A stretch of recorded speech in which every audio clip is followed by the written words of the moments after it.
এবারে ট্রান্সফার মার্কেটে ঝড় তুলতে যাচ্ছে বায়ার্ন লেভারকুসেন। প্রথমেই আসি জনাতন তাহের কাছে, যিনি একজন সেন্টার ব্যাক এবং লেভারকুসেনের ব্যাকলাইনের একজন ভরসার নাম। আগামী মৌসুমে তাকে বায়ার্ন মিউনিখের হয়ে খেলতে দেখা যেতে পারে। প্রথমে বার্সেলোনার হয়ে খেলতে পারেন এমন গুজব শোনা গিয়েছিল, তবে এখন তা আর সম্ভব নয়, কারণ বার্সেলোনা থেকে এখনও কোনো সিদ্ধান্ত আসেনি। অন্যদিকে বায়ার্ন মিউনিখ তাদের কাছেই তাকে রেখে দিতে চায়, তো মোটামুটি বলা চলে বায়ার্ন মিউনিখে যাচ্ছেন জনাথন তাহ। এবার আসি ফ্লোরিয়ান রিটসের ব্যাপারে। তিনি বায়ার লেভারকুসেনের একজন মিডফিল্ডার। অনেক বেশি চান্স আছে ম্যান সিটিতে যাওয়ার, কারণ ক্লাব ওয়ার্ল্ড কাপের জন্য দলকে ভারী করতে কেভিন ডি ব্রুইনার মতন কাউকে চান পেপ গার্দিওলা, যে একই সাথে ডি ব্রুইনার অভাবও পূরণ করতে পারবে। And the last not the least, Jeremie Frimpong.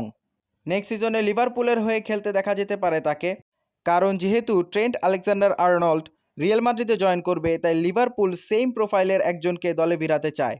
বার্সেলোনারও interest ছিল তার উপর, কিন্তু যেহেতু লিভারপুলে নিজের সুবিধা মতো জায়গাতে স্টার্ট করতে পারবেন, তাই লিভারপুলেই জয়েন করতে যাচ্ছেন তিনি।